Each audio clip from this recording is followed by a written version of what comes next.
What's going on, guys? Sumi here with ThoughtCast, and today I'm going to talk about why everything we know about infidelity is wrong. Okay, so I say this in a way, I'm not trying to be clickbaity here, but I think a lot of things that we know about cheating in itself is actually just a lie. And I mean this in the most respectful way to all the statisticians out there and all the data scientists, because I'm someone that loves data. A big part of my life is looking at data for all of you people out there. When I take a client on, I don't come from a mindset of personal experiences. This happened to me, so this is going to happen to you. That's the worst way to coach. And I think a lot of coaches pick up the mindset.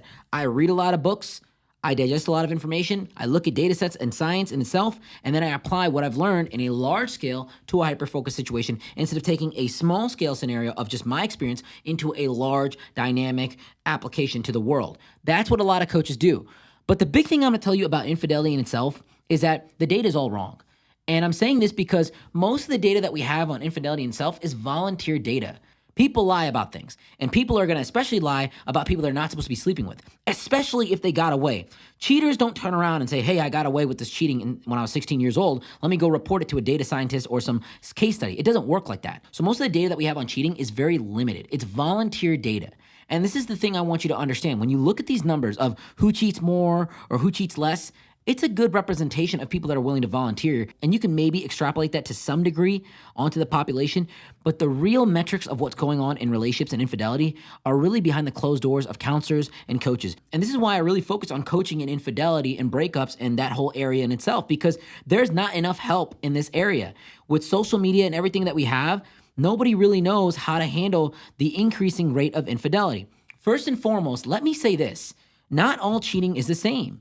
And for those of you that might be out there, they're like, what? A lot of infidelity in situations is based off the victim in itself, with almost no discretion to the person that's actually doing it. And I'm not here to take the side of the cheater.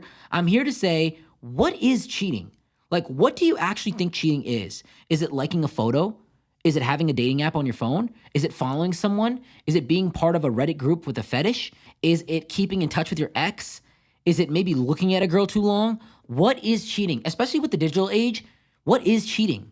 With the digital age, nobody knows how to define cheating. There's no manual out here. And this is the big thing I'm gonna say for all the couples out there. You need to learn how to define what cheating is in your relationship before you get to the relationship. A lot of us go through a trial and error process. Why are you still talking to her? I thought you cut her off a year ago. Why are you liking this guy's photo? That's super disrespectful. We have these conversations in the middle of the relationship, not in the beginning. We don't set boundaries of what the relationship should be. Often, even if we do set up boundaries, it's about financial stuff. It's about time commitments. It's about scheduling. It's not about hyper-focused situations of infidelity. And this is the biggest area where couples fail and relationships fail in itself. They don't really define what cheating is. And then from there, they don't even know how to go through the repair process or really handle the infidelity if it does happen in itself. See, the big thing is all the data that we have on cheating in itself is not necessarily accurate. It's volunteer data. And the remedies that we have for cheating have no regard to the feelings and emotion of the person that's been cheated on. They say, break up with him, let him go. And a lot of times we're focused on maintaining our social image than really maintaining the internal emotional state that we have. That is really what we should be caring about. So a lot of these articles and a lot of this science that you see out here of people saying that this is what you do when you're being cheated on, this is how you handle that situation, I'm gonna respectfully disagree with a lot of stuff because I've worked with over 1,000 people in my years of coaching. And I'll tell you this right now, a lot of the advice that people get from magazines or TV shows or celebrities on cheating in itself, it doesn't actually bring them happiness. It doesn't actually fix the problem. It just causes them to walk away with the loss.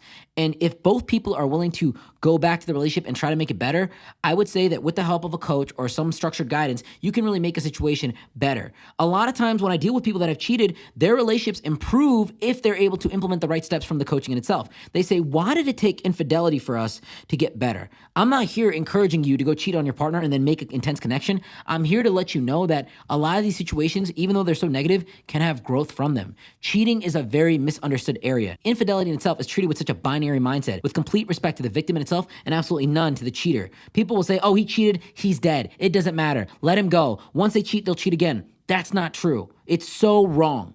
And the data that we have on who cheats more or how they cheat is completely messed up. I'll tell you this right now.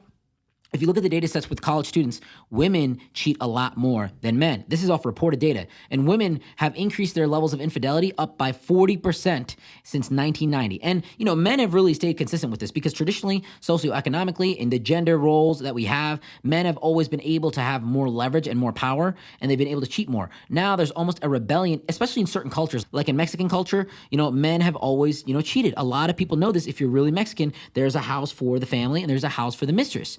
Now, Mexican women are taking back their power by infidelity. They're saying these men deserve it, so on and so forth. But in reality, all this is causing is dysfunction in the relationship, and you're going off the philosophy where an eye for an eye makes the whole world blind. My biggest thing is, in order to prevent a situation of infidelity, define what infidelity is. Define what cheating is. Define what you don't want your partner to do. See, cheating in itself operates on the idea of secrecy. So that's the precursor to it. It's secrecy, then it really comes down to physical and sexual chemistry, and then emotional chemistry as well. But it all starts off with something secret. People can get cheated on in a multitude of ways. Even people that have had open relationships where they're like, I thought that me having an open relationship would allow him to be honest with me, but he still hid people from me. People still get cheated on in a variety of different formats. So cheating in itself is something that you have to discuss with your partner. Cheating is a violation of the set assumptions that you have agreed to with your partner, and a lot of you just haven't agreed to anything. You're just going in a relationship because you're lustful. You're acting on emotion, and you're justifying with logic. You like this person, he was nice to you, you went on a couple dates, you had sex, it was wonderful, now let's date. But their mindsets on what cheating can be is completely different. And a lot of times there's a personal bias. You having a dating app on your phone is something that you might be okay with because you know that you're not going to engage in it. Whereas if your partner has one, you're going to assume the worst. You assume the worst about other people and you assume the best about yourself because we're psychologically and emotionally biased towards us. So the big thing I want you to understand is, in order for you to understand infidelity, you must not look at the statistics in a hardcore fashion. You must really get with someone that deals with it on a day-to-day basis. My biggest advice for people that are dealing with infidelity is get with a coach. Get a session in with someone like me or a coach that handles this area because we have a lot more experience in this particular subject and we deal with people on a day-to-day basis that are going through this. So, that being said, I hope this information was relevant and useful to you. And if you're going through a situation right now where you're being cheated on, where your heart is broken, look, I'll tell you this right now. A lot of people will call a plumber when their sink breaks. A lot of people will call a mechanic when their car breaks down. But most people don't call a relationship coach when the relationship is not working the way that it should be. They call their friends and family that are typically no farther ahead, and they look at the online web where celebrities and dating websites and magazines will tell you do this and do that off the statistics that aren't even true. Get with someone that deals with it on a day-to-day basis, and I promise you, you'll find a lot more clarity in the areas that you need help in. That being said, Sumi out.